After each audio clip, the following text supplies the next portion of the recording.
Okay, so Gati Shrute. So this Gati, which because of my previous statement, the Purva Pakshi is saying, since I am talking about the soul traveling to Chandaloka, etc. So that Gati is because of an Upadhi, which container, which the soul, which that part of that single consciousness gets associated with.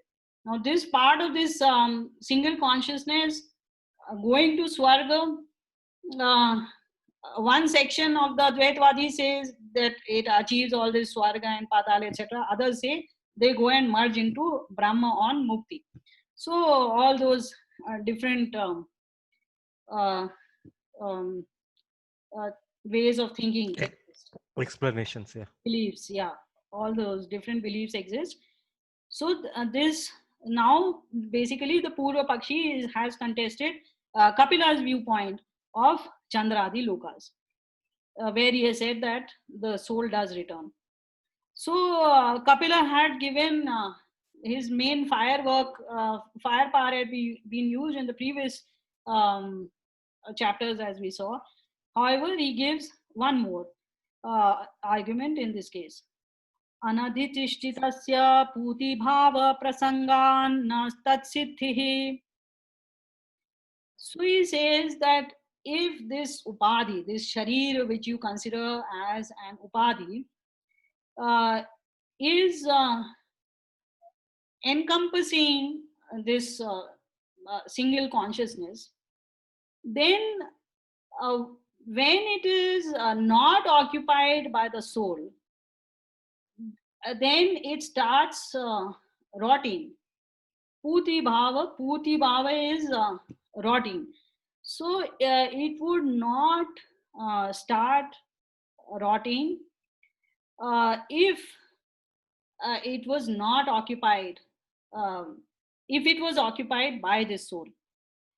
We could not say that this body is rotting because it is no longer occupied by the soul, which is the common explanation that we give, that since the soul has left the body, therefore now this body is rotting. However, you are saying that this is only an upadhi and the soul is anyway all pervasive. So has that soul now left this body? That could not be, because it is all pervasive. And this ghata was just like a container which was there, which for some purposes it was separating out some part of that consciousness. But the akash was pervading all through anyway. So now you cannot say that because the ghata is destroyed, then the space within the ghata is also destroyed. That is in effect what you are saying when you are saying that this body, when the soul leaves this body, then it starts rotting. However, the Advaitvadi has an argument for that as well. So he says, Atrishta dwara ched asambathasya tadasambhavat jalativat tankure. So he says that if you say that this rotting is because of some invisible things which are now attacking this body, which we know are bacteria, etc., then that could not be possible, because those things are not directly linked to this body. Just like jala is one of those things which lead to the formation of the sprout. However, it is not the main reason for the sprouting of the seed. So if jala by itself cannot lead to anything sprouting, the seed has to be there. The information in the seed, the architecture of the seed is what is responsible for the generation of the sprout. This jala, etc., are only sadharana karanas, as we have learned earlier. So here also, this attack by the bacteria, it is happening because something else is left. Otherwise, they could have attacked it earlier as well. So again, now also you can see that also not only this, but adrishta, when you are saying some other invisible cause is there, then you have brought in one more cause. That Advaitavad, now already we had accepted one upadhi is there. Now one more adrishta has come in. So like this, you to explain an impossible story, just like you have to keep adding layers upon layers. This also is exactly like that. I don't want to say just like to explain a lie, you have to keep making more and more lies, but essentially it is like that only. When it is a story, then you will keep having gaps in it, and then you have to keep filling them up with more stories. Uttaraji, number 61, this Jaladivat Ankura, you're connecting with Puti Bhava aspect of the previous sutra, No, whereas no, this no. Ankura No, gives the no. sense of birth more than death. Yeah, so he is giving that only as an upama. So don't think that because of the puti bhav of the bij, but Ankura is very clearly that. What he is trying to tell you is that there, just like in the bij, the Ankur is coming out because of something else. And if that bij is not there, then the Ankur will not be there. Like that, this puti bhav is happening, or you can say not happening in that upadhi, because there is something else which is there. It cannot happen without the existence of the soul in it. Essentially, that is what is implying. When the Okay, soul so is there, the strength of the soul is the Jalashakti and Ankura is the Sharira in that no, no, sense. no, no. If we say No? the strength of the beach is in its DNA, then the soul is equal to the DNA. So if you don't have the soul, then the body is likely to rot. But if you have the soul, then only all these bacteria and all that, they perform some functions and they are not able to destroy the body.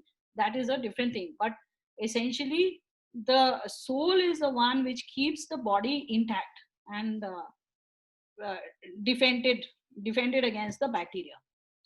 So yes, there is an opposition in terms of one side there is growth and one side there is destruction, but the example is the same, the idea is the same, that uh, you are saying that the bacteria are attacking, or whatever, let us just keep it to whatever the Advaitvadi wants to say, that something invisible is attacking this body now, which is leading to its rotting. But the fact is that the body was not rotting before something happened to it. All this time it led its life and there was no rotting of the body. Yet now suddenly, all of a sudden, all parts of it have started rotting. That is because something else has left it. Just like jala cannot do anything to a stone, for example, but you have to have the seed in order to make it sprout. Okay, so just like the seed is the real karana for the sprout, the real karana of this consciousness is something else, and that is what prevents the puti bhava. Okay, is it clear, Anuj? Yeah. So I should actually take the Ankura, Bijatva of the Ankura to be the soulness, not the Yes, other way. yes, Yeah. yes, yes, correct. That which is not mentioned here. So Jaladivat is being compared to Adrishta. So they are saying that Prithvi, perhaps. I don't know. what? Prithvi is the one that gives the body around the soul. So Jala is the Prithvi. अस्तु चिन्ता नास्ति अग्रे सरामः. Okay. So then 662. Uttara, Yeah. there were really these theories which people had, or Kapila is just addressing what could be doubts? No, there one this from the doubts which he is addressing, it is clear that some people had those doubts. Those are possible doubts, of course, because as I have told you, these people were seers. They could even look into the future almost, and they could visualize it. Somebody at some point will have this doubt, but probably this doubt already existed in times of Kapila, because of certain statements which do exist. For example, even the Vedas have used the word Advaita for God. But why is that Advaita used? Because God is without a second. He is without a double. He is singular. So it is only in reference to God that it has been called Advaita, that is a singularity and singular person, a singular entity, and we souls are almost infinite in number. Of course, we cannot be actually infinite. It's just that it's beyond our comprehension, but there are so many souls which are there, but God is only one. So for God, Advaita has been used. So since time immemorial, if you will please excuse me, stupid people keep coming in and they keep ascribing different wrong meanings, out of context meanings to words. So if you don't read before and after, then you can never comprehend. A language can never express anything completely. As I've told you many times before, mathematicians had to come out with this mathematical language because it allowed them to state things exactly with all boundary conditions applied already. So you could not misunderstand x plus y is equal to z. There was nothing that you could misunderstand in this. They had to evolve such a language. All natural languages are incomplete. Any sentence which you take, the smallest sentence of one word to a word sentence which runs over a paragraph, it will be incomplete. So that is why the context is most important. Where a thing is being said, what is the implication of the person who's speaking, that is most important. You have to understand what the other person is trying to tell you. That communication has to reach you. For that, you need to get into the mind of the other person almost. Not everybody can at all times make themselves 100% clear. You have to understand what the other person is trying to say. Okay. So that completes that. Then now Kapila goes back to this 359, that Gati Shuteshcha. He again kind of completes this argument here. Nirgunatvat tadasambhavad ahankara dharma hyete. So he says that this bhoga desha kala labha, this attainment of bhoga desha and kal which are there, they are they cannot be that of the consciousness, because they are not nirguna, while that consciousness is nirguna. If you accept that this second thing which you call upadhi, or maybe you call it a second matter as well, prakriti, this thing, you also agree that it has sattva, raja and tama gunas. Okay, because they are obvious in the environment around us, in this world around us, we see these three gunas. So these three gunas which are there, they do not exist in that consciousness. Therefore, it cannot attain bhoga, desha and kala. These are material constructs, they do not impact the soul. So while we are very used to saying that the soul got this bhoga, or the soul exists in this space or exists in this time, he is here indicating that actually the soul is independent of these, and ahankara dharma hiyate. These are the qualities, the properties of ahankara only. Okay. So ahankara is the entity for sukshma, karmabaddha sukshma sharira, kind of. No, actually, he is very explicit in defining those various entities. And as far as he is concerned, ahankara is the main entity because of which you are in this body. So body is secondary. All other elements of your sukshma sharira are also secondary. Ahankara is primary as per him. Okay, this you will see in further sutras as well. So that is why he is explicitly saying over here that these are the properties of ahankar only. Okay, they could not be, they are not those of the soul. So do not ascribe this bhoga, desha and kala to the soul. Okay, and Boga here is probably the Janmayoni Adi, poor life. Okay. Bhoga is that same janma, ayu, bhoga. That is the uni in which you are born, the life span which you get, and the other things which you consume. So while you are right that ahankar is not the only entity, and that will also get covered. However, for Kapil, that is the most important one out of all the elements of the Sukshma Sharira. It is ahankar which binds you to this body, and therefore that is the one which leads to everything else. Okay, that is the one which creates the I-ness. If that I-ness is destroyed, then everything else is defunct. Okay, so let us try and do another one. Vishishtasya jivatva manya manvaya vyatirekat. So here he says again very clearly, Vishishtasya jivatvam. There is something else, something different, which has the animation. Anvaya vyatirekat. Through Anvaya and Vyatirek. You may remember Anvaya and Vyatireka. Anvaya means Anu Aya. Okay, that means Aya means attaining. So after something, when you attain something, it is called Anvaya. So Anvaya is P plus Q leading to R. Okay, so you take fact P and fact Q, and that leads to a new fact called R, that is called Anvaya.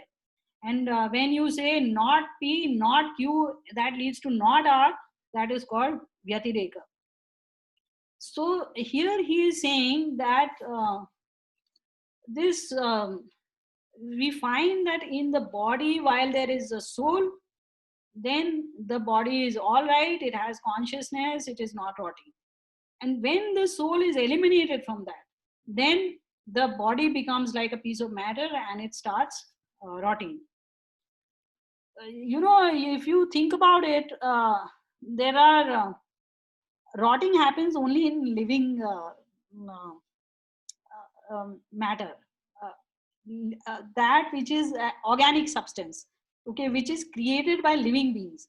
So you don't find rotting in oxygen, nitrogen, stones, mud, and none of those things rot. It is only the things which have been through living being, through a living being cycle, that they become capable of rotting. That organic matter, somehow the way it is processed in a living being, it now degrades in a way which we call rotting.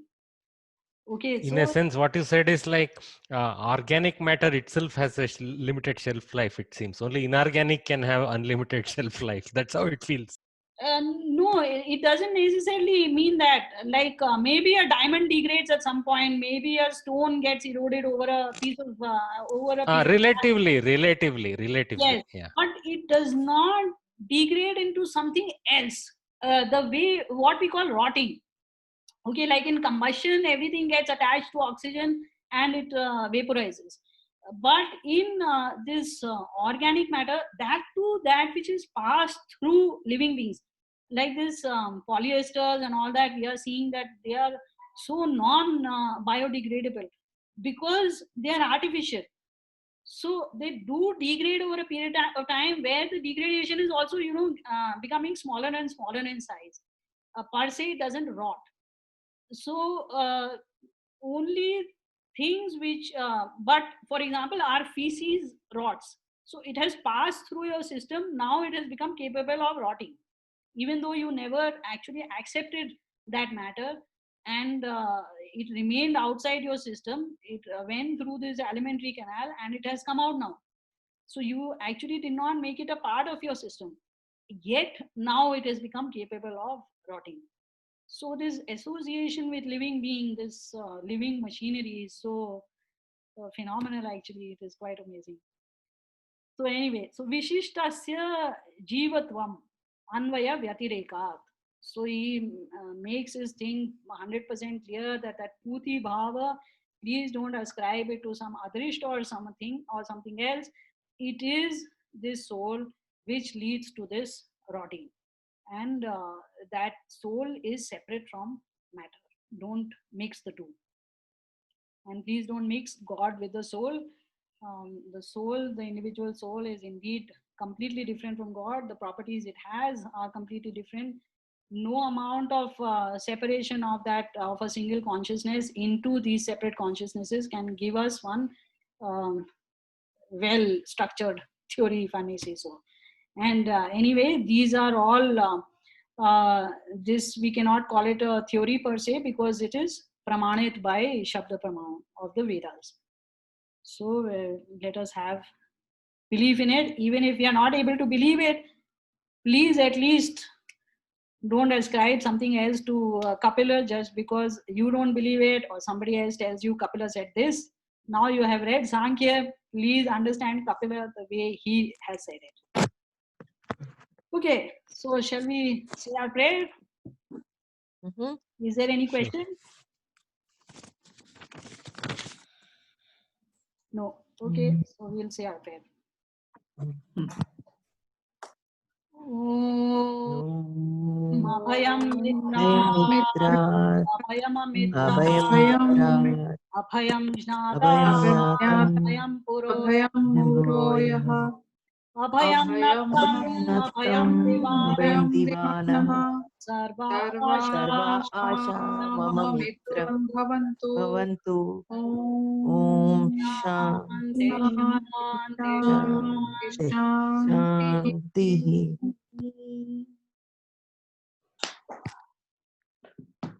Okay. Thank you. Thank you. Thank you. Dhanyavada. Thank you to all of you.